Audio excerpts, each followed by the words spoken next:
What's going on, guys? It is Gamerman here, and welcome back to Railroader on the Valley Test Track. Here we are going to be reviewing two mods today. The first one we're going to review is the open air platform cars. These are really cool little cars. I love them to death. They are sick. They're about $6,000 in game. They weigh the exact same at 59,000 pounds each, give or take. There's some give and receive there. But these are awesome little modded cars for just an excursion train, or you're adding to a passenger service. And ignore the fact I'm cracking my knuckles while I'm recording, which is not a good idea, but whatever, my editor can deal with it. So these cars are really good if you're trying to make like excursion fleets, or you want to add just a little pizzazz to your passenger train. They come in two varieties. They have the closed top kind of vestibule, and then they have the open top fully outdoor car. I love these cars. They are so cool. They kind of remind me of my at my museum, the Boone and Scenic Museum.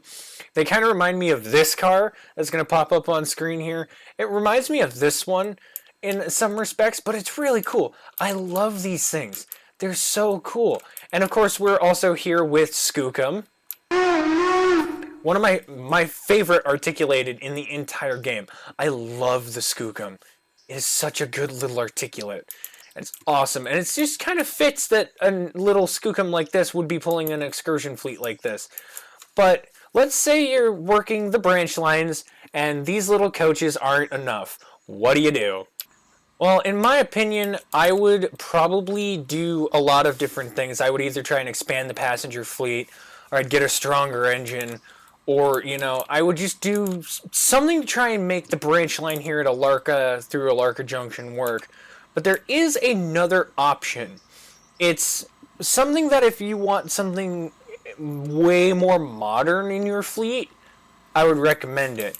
Let me introduce you. Here it comes trundling up the railroad. The RDC Bud Car. I really think this mod is actually kind of kicking. Here it comes pulling into the platform. I love this little mod. I don't like diesels. I want that to be very clear. I do not like diesel locomotives. But when I heard they were adding the only diesel passenger thing, like modern thing that I actually like, because they just look cool, I was like, oh yeah, we're gonna get one. So the test track now owns a Bud car. There are two versions of the Bud car. We're going to spawn the other one here in just a second as it pulls into the platform here to meet up with Skookum. But like, this is a 90-seater passenger car that was converted, that was built with motors in it.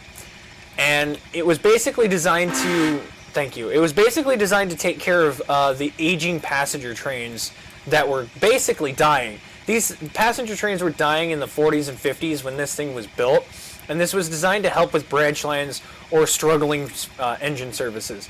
It's got its own sound system minus the horn.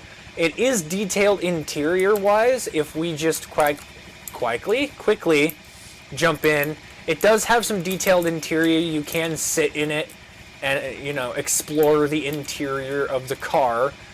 You can even open the front doors. If you back up enough, you can even open up the cab. I think it has a cab light. It does not have a cab light.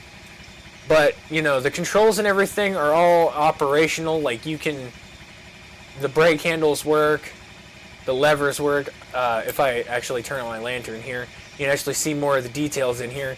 It's very simplified. Like, everything in here is extremely simplified. But these things were simple machines. They were very simple. And you can control it from either end too. It's really cool. So yeah, if you want something a little bit more modern for your branch lines, I would recommend I would prefer to keep the steam engines running. Maybe if you really wanted to convert, I'd say use passenger cars that have a heavier capacity, maybe.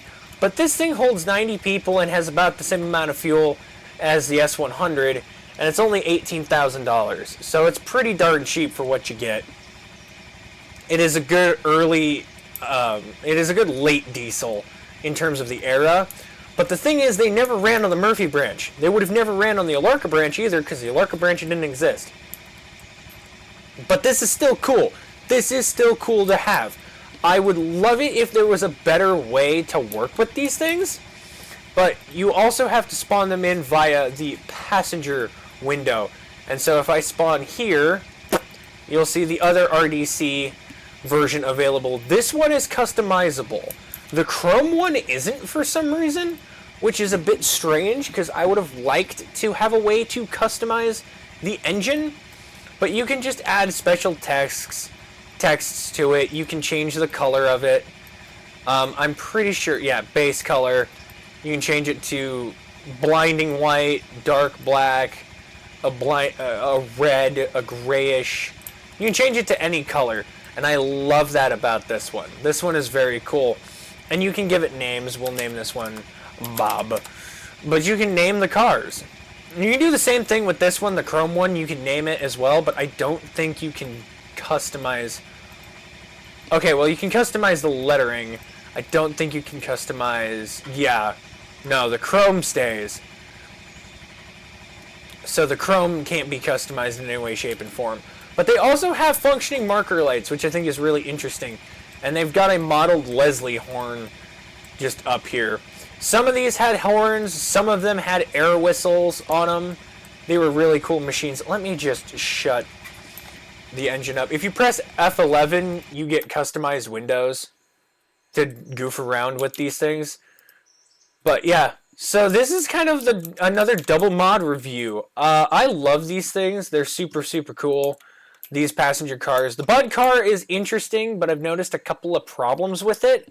Because if we go into company mode here and take a look at the Bud car, there's one problem I have with the Bud car.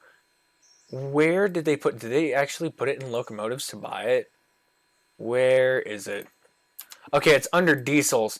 If you go to the Bud car, I love this picture of the Bud car because it's going through a freaking field. If you want to know more about this, I'll link a video in the description of this thing. So, its tractive effort is 10,000 pounds. That is abysmally low. I thought these things had a higher tractive effort, but no. If we compare it to the 14, the A12, it's 2,000 pounds less. So it's not gonna give you very much love. You can lash these up though. So I guess in the plus side there, you can lash these up to get a better like workout with them.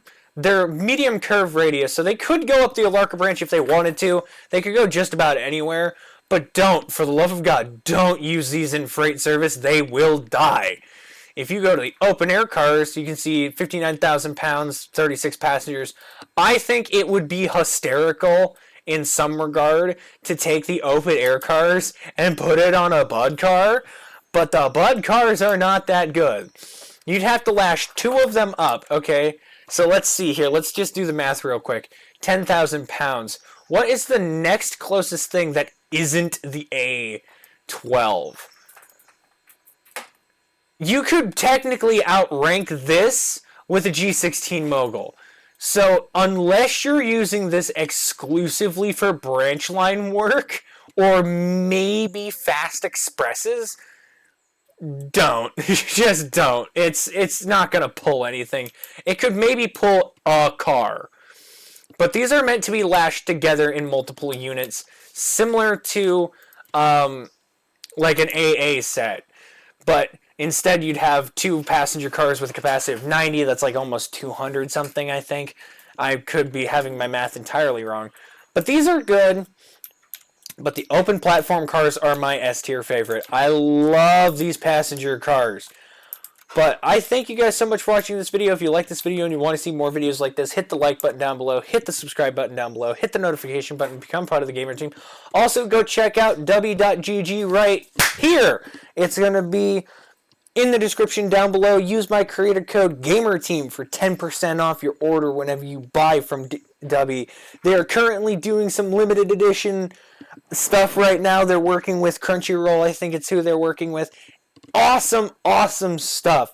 Go check it out. But thank you guys so much for watching this video, and I'll catch you all in the next one.